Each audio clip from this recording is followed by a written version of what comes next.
Claro, assim, é meio tragicômico, né? Porque, obviamente que a imprensa devia ser um negócio menos babaca do que se tornou. E eu acho que ela se tornou babaca desse jeito, por quê? Porque eu acho que ela se leva muito a sério, né? Então tem esse ponto. Então a imprensa, não só brasileira, né? Mas a imprensa mainstream de maneira geral, e sei lá, acho que a gente pode falar, eu não sei se isso está acontecendo mais no Brasil e nos Estados Unidos, por exemplo, né? Quando você tem lá uma mídia progressista bastante atuante e tal, e aqui no Brasil também. Mas falando desses dois contextos que são aqueles que chegam mais para nós, essas pessoas elas têm elas são muito pretensiosas, né? Então a imprensa ela se julga a voz sensata da sociedade. Esse tipo de jornalista que atua hoje no jornalismo mainstream, ele foi transformado de uma hora para outra num comentarista. Então você tem lá primeiro um repórter, uma pessoa que fica lá colhendo o fato e apurando fonte, não sei o quê, para dar uma notícia. Agora eles não fazem mais isso. Então, grande parte dos jornalistas brasileiros, sobretudo os jornalistas da mídia mainstream, aqui no Brasil, sobremaneira a Globo e tal, eram jornalistas esses de coletar dado e consultar a fonte e dar a notícia, mas agora eles todos têm o tipo de jornalismo que se adota é o jornalismo opinativo para quase todo mundo. Então você pega um monte de gente que era até ontem jornalista de coletar dado, de verificar a fonte e tal, e dar a notícia. Agora essa pessoa tem que opinar, ela tem que dar opinião. Então você liga lá nesses programas aí da, sei lá, Globo News e não sei o quê, você encontra lá um monte de jornalistas e também de comentaristas, né, ali entrelaçados. Então o jornalista não é só mais jornalista, né, ele também é um comentarista da notícia. Então você tem o comentarista e você tem o jornalista comentarista. Ele não passa a bola, né? Então assim, tipicamente o jornalista media os comentários. Hoje não é mais assim. A Globo News é exatamente isso, né? É aquela rodinha que ficam os comentaristas, os especialistas. Exatamente. Eles ficam jogando a pauta para eles comentarem. Mas o problema é que eles jogam a pauta, mas eles opinam também. Então você pega qualquer videozinho aí que tem essas jornalistas que a gente conhece aí e tal, de core salteado, né, que estão aí, né, bombando e tal. Também acho que por conta dessa pulverização das notícias nas redes sociais e coisa e tal, e isso também também acho que a causa do desespero deles, eles também dão muita opinião. E assim, não é querendo desmerecer o trabalho de ninguém, né? Mas assim, uma opinião, ela precisa ser abalizada, não é uma coisa simples você dar uma opinião política. Eita, o que tá conseguindo? Fenômenos paranormais aqui no estúdio. Acabou de cair alguma coisa aqui. Não tem nem ventilador aqui, hein? Caiu o quadrinho aqui da onça. Desculpa aí, pessoal da Globo. Os jornalistas. Desculpa, jornalistas, tá? Desculpa aí, caiu um negócio aqui agora do nada. Não vou nem pegar, vou deixar assim, pra não provocar mais. Mas enfim, voltando. Eu não quero desmerecer o trabalho de ninguém, mas assim, o clima de opinião, e aqui tô usando um termo que eu aprendi com o filósofo Eric Voegelin, né? O clima de opinião que existe atualmente, ele é propício a isso, né? Então, o jornalista ele também é opinativo. Só que nem sempre ele é preparado para dar uma opinião. Ele não conhece de tudo. Ele conhece de jornalismo, né? Se conhece de jornalismo, conhece de notícia, mas às vezes ele não sabe dar uma opinião sobre um assunto importante quanto, sei lá, liberdade de expressão, por exemplo. É um assunto que tem um caráter filosófico importante. Não é qualquer coisa. Falar sobre liberdade de expressão não é só, deixa eu dar aqui a minha opinião e tal.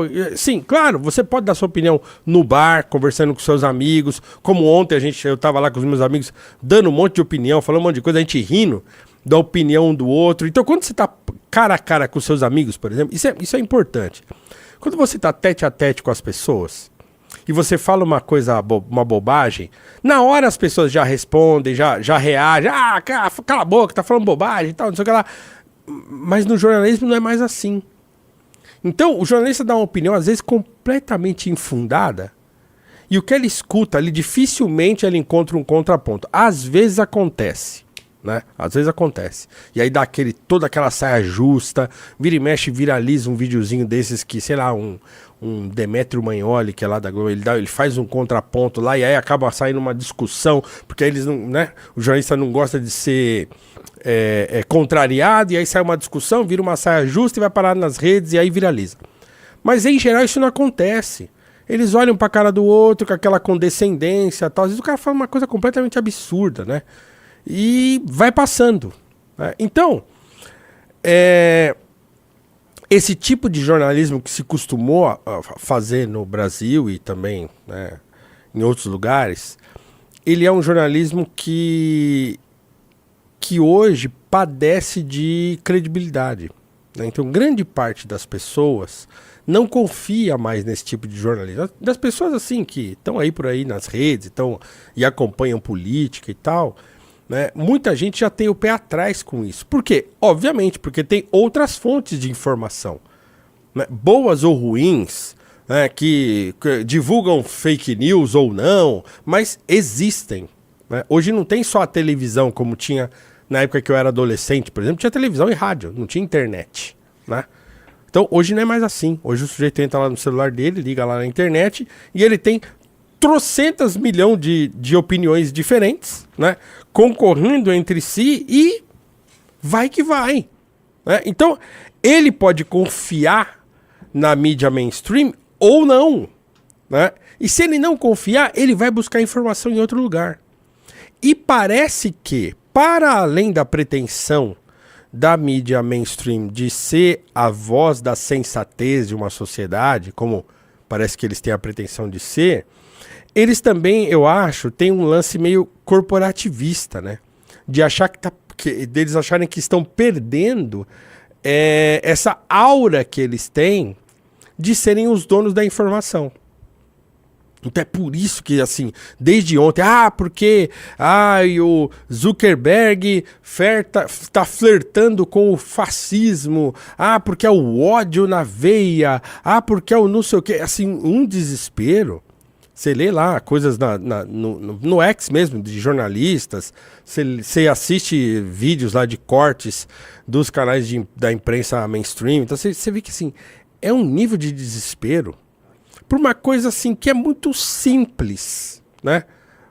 Do ponto de vista da prática, é muito simples, né? Pode causar problema uma disseminação de uma notícia falsa? Claro que pode. Isso aí não é, né? Não é querendo dizer que é simples. Eu não estou dizendo que é simples porque não pode dar problema. Não, pode dar problema, né? Mas esses problemas, eles precisam ser encarados pela sociedade. A sociedade precisa aprender a lidar com isso.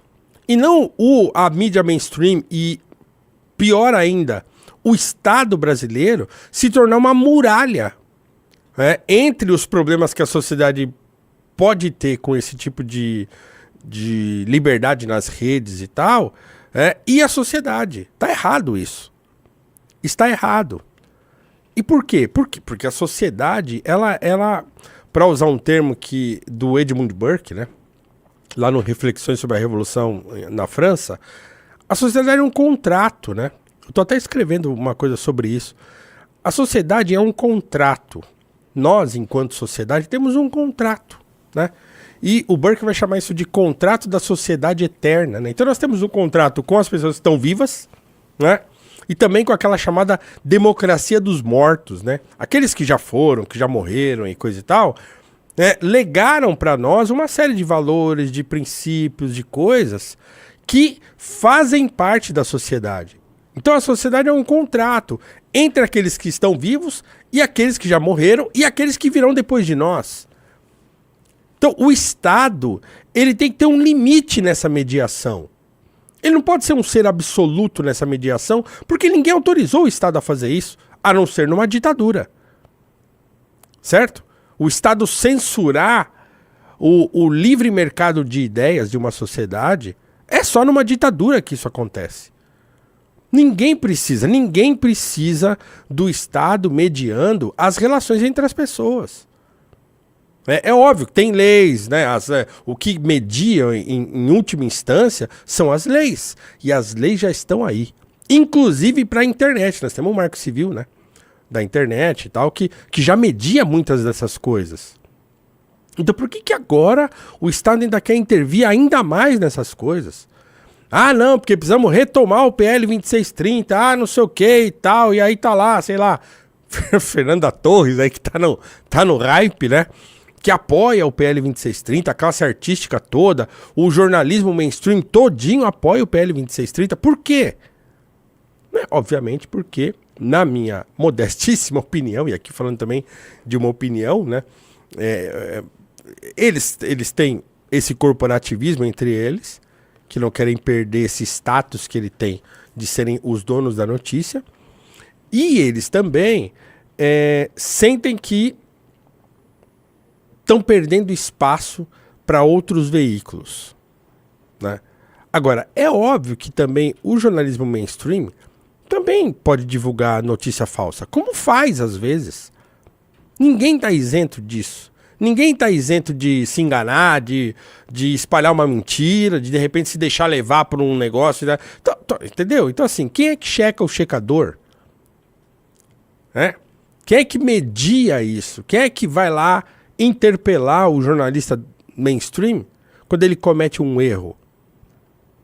Então, a sociedade precisa ter essa dinâmica porque faz parte do contrato que a sociedade estabelece entre si ao longo dos milênios que as sociedades organizadas existem. Sobretudo num regime democrático, o Estado e a imprensa não têm esse papel. Ou não deveria ter.